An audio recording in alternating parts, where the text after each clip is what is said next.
नमस्कार। बेबाक ऑब्ज़र्वर में आपका स्वागत है। मैं आसिम खान आज के समाचार पत्रों के साथ आपकी खिदमत में हाजिर हूँ। सबसे पहले आज की पहली बड़ी खबर, जिसको ज़्यादातर समाचार पत्रों ने अपने फ्रंट पेज पर जगह दी है। हमने ये खबर द हिंदू से ली है, जिसका शीर्षक है दलित और आदिवासी संगठनों ने मार्जिनलाइज्ड कम्युनिटीज़ के लिए मजबूत प्रतिनिधित्व और सुरक्षा की मांग को लेकर बुधवार को भारत बंद का आह्वान किया है। झारखंड मुक्ति मोर्चा, कांग्रेस और राष्ट्रीय जनता दल ने घोषणा की है कि वे विभिन्न संगठनों द्वारा किए गए भारत बंद को समर्थन देंगे। ये अनुसूचित जाति आरक्षण पर सुप्रीम कोर्ट के हालिया फैसले के जवाब में था। लेफ्ट पार्टीज ने भी हड़ताल के आह्वान का समर्थन किया है।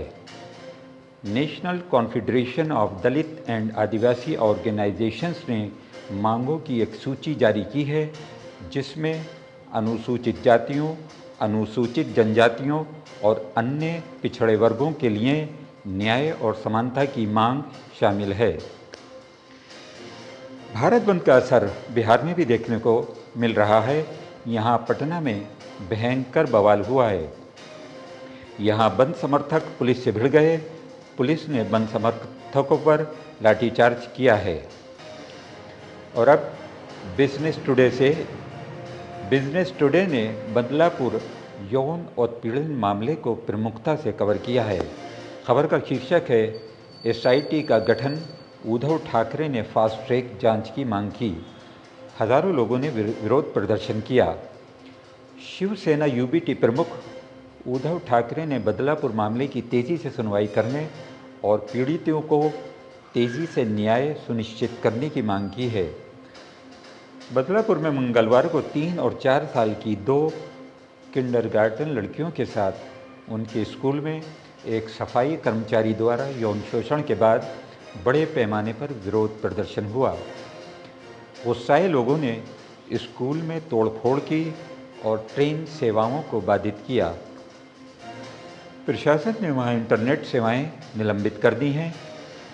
पुलिस ने बताया कि 13 अगस्त को स्कूल के शौचालय में लड़कियों का यौन शोषण किया गया था। ये घटना तब सामने आई जब लड़कियों में से एक ने 16 अगस्त को अपने माता पिता को घटना के बारे में बताया। आरोपी को 17 अगस्त को गिरफ्तार कर लिया गया। हिंदी डेली जागरण की एक रिपोर्ट के मुताबिक केजरीवाल को अदालत से फिर लगा झटका। आबकारी मामले में 27 अगस्त तक बड़ी न्यायिक हिरासत। दिल्ली के सीएम अरविंद केजरीवाल को एक बार फिर कोर्ट ने बड़ा झटका दिया है।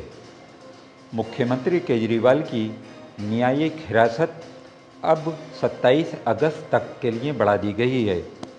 आपको याद दिला दें कि आबकारी नीति घोटाला मामले में सीएम केजरीवाल को कोर्ट से बार बार झटका लग रहा है। वो पिछले कई महीनों से जेल में बंद हैं। अखबार आगे लिखता है, केजरीवाल को पहले दी गई न्यायिक हिरासत की अवधि समाप्त होने पर वीडियो कॉन्फ्रेंस के माध्यम से अदालत में पेश किए जाने के बाद विशेष न्यायाधीश कावेरी बावेजा ने उनकी हिरासत बढ़ा दी थी। हिंदुस्तान टाइम्स की एक रिपोर्ट का शीर्षक, अयोध्या, गोमतीनगर, कन्नौज की घटनाएं सपा का नवा ब्रांड।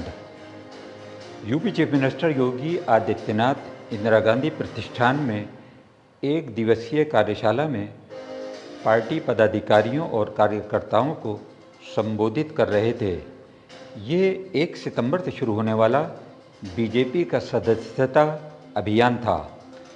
योगी आदित्यनाथ ने कहा, अयोध्या, गोमतीनगर और कन्नौज जैसी घटनाएं समाजवादी पार्टी का नवा ब्रांड हैं। आदित्यनाथ ने आगे कहा, कोलकाता की घटना पर देश भर में डॉक्टर आंदोलन कर रहे हैं, लेकिन समाजवादी पार्टी उन लोगों के साथ खड़ी है जिन पर बलात्कार और हत्या का आरोप है। और अब पत्रिका न्यूज़ की एक खबर, सुल्तानपुर रायबरेली के बाद राहुल का प्रयागराज प्लान। संविधान आरक्षण के मुद्दे को यूपी उपचुनाव में पहले और धार देने की तैयारी के शीर्षक से राहुल गांधी 24 अगस्त को संविधान सम्मेलन में शामिल होने के लिए प्रयागराज जाएंगे। करीब 4 घंटे तक प्रयागराज में राहुल गांधी रहेंगे, जहां अलग अलग वर्गों के करीब 800 लोगों से मुखातिब होंगे। और अब BBC न्यूज़ हिंदी एडिशन की एक खबर। अनवर इब्राहिम ने मंगलवार को प्रधानमंत्री नरेंद्र मोदी, राष्ट्रपति द्रौपदी मुर्मू से मुलाकात की और साझा प्रेस कॉन्फ्रेंस की। मलेशिया के प्रधानमंत्री अनवर इब्राहिम ने 20 अगस्त को दिल्ली में Indian council of world affairs के एक कार्यक्रम में शिरकत की। इस्लामी प्रचारक जाकिर नायक पर एक सवाल के जवाब में अनवर इब्राहिम ने कहा, सबसे पहली बात तो ये है कि ये मुद्दा उठा ही नहीं। कई साल पहले PM मोदी ने इस मुद्दे को उठाया था।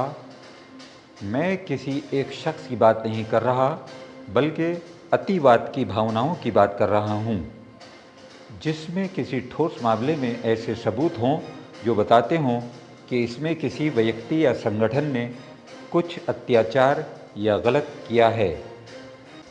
अनवर इब्राहिम ने आगे कहा, हम आतंकवाद को नज़रअंदाज नहीं करेंगे। हम सख्ती बरतते रहे हैं और भारत के साथ मिलकर आतंकवाद के खिलाफ काम करते रहे हैं। लेकिन मुझे नहीं लगता कि इस मामले से हमारे आगे के सहयोग और द्विपक्षीय रिश्तों पर असर होगा। आपको याद दिला दें, इस्लामी प्रचारक जाकिर नायक मलेशिया में रहते हैं। जाकिर नायक भारत में मनी लॉन्ड्रिंग और हेट स्पीच के मामले में अभियुक्त हैं।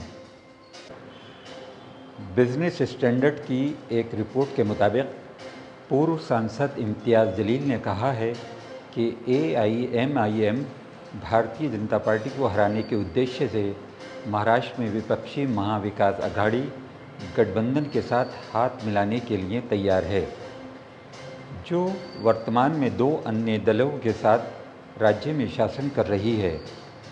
जलील, जो AIMIM की राज्य इकाई के अध्यक्ष हैं, मुंबई में पार्टी की एक बैठक के बाद मराठी समाचार चैनल ABP माझा से बात कर रहे थे। एक सवाल का जवाब देते हुए जलील ने कहा, हमने लोकसभा चुनाव के दौरान ये कहा था और हम MBA को फिर से हाथ मिलाने का प्रस्ताव दे रहे हैं, क्योंकि हम भाजपा को हराना चाहते हैं। लेकिन ये उन पर निर्भर है कि हमें इसमें शामिल करना है या नहीं, गठबंधन होगा या नहीं। उन्होंने आगे कहा, अगर वे हमें साथ लेते हैं तो ये उनके लिए फ़ायदेमंद होगा, यदि नहीं तो हम अकेले आगे बढ़ने के लिए तैयार हैं। अगर उन्हें लगता है कि हमारे पास कुछ ताकत है और वोट बैंक है तो वो हमसे पूछेंगे, अन्यथा नहीं। और अब एक खबर हिंदुस्तान टाइम्स से, जिसका शीर्षक है, 1 साल के बच्चे ने खिलौना समझकर सांप उठाया और काटा, सांप की मौत, डॉक्टर भी हैरान। रिपोर्ट्स के मुताबिक 1 साल के बच्चे और सांप से जुड़ी ये असामान्य घटना बिहार के गया में हुई। बिहार में एक व्यक्ति को सोते समय सांप के काटने से मौत हो जाने के लगभग 1 महीने से अधिक समय बाद इस बार राज्य से एक ऐसी ही कहानी सामने आई है, जिसमें 1 साल का बच्चा शामिल है। खबरों के मुताबिक गया के एक गांव में जब बच्चा अपनी छत पर खेल रहा था तो उसने एक सांप को देखा और कथित तौर पर सांप को काट लिया। जहां सांप मर गया, वहीं लड़का खतरे से बाहर है, जिससे उसके परिवार के साथ साथ डॉक्टर भी हैरान हैं। और अब इंडियन एक्सप्रेस की एक रिपोर्ट छत्तीसगढ़ से। 15 अगस्त समारोह के दौरान नहीं उड़ा कबूतर, SP ने की अनुशासनात्मक कार्रवाई की मांग। छत्तीसगढ़ के मुंगेली जिले में स्वतंत्रता दिवस समारोह का एक वीडियो वायरल हो गया है, जिसमें एक पुलिस अधिकारी द्वारा छोड़ा गया कबूतर उड़ने में नाकाम रहा है, जिसके बाद अधिकारी ने जिम्मेदार लोगों के खिलाफ कार्रवाई की मांग की है। कुछ सोशल मीडिया यूज़र्स ने तुरंत देखा कि लोकप्रिय वेब सीरीज़ पंचायत के सीज़न 3 में भी ऐसी ही स्थिति सामने आई थी। समारोह के दौरान मुख्य अतिथि रहे भाजपा विधायक और पूर्व मंत्री पुन्नूलाल मोहले, मुंगेली कलेक्टर और पुलिस अधीक्षक को शांति और स्वतंत्रता का प्रतीक कबूतर छोड़ने के लिए दिए गए थे। और इसी के साथ धन्यवाद।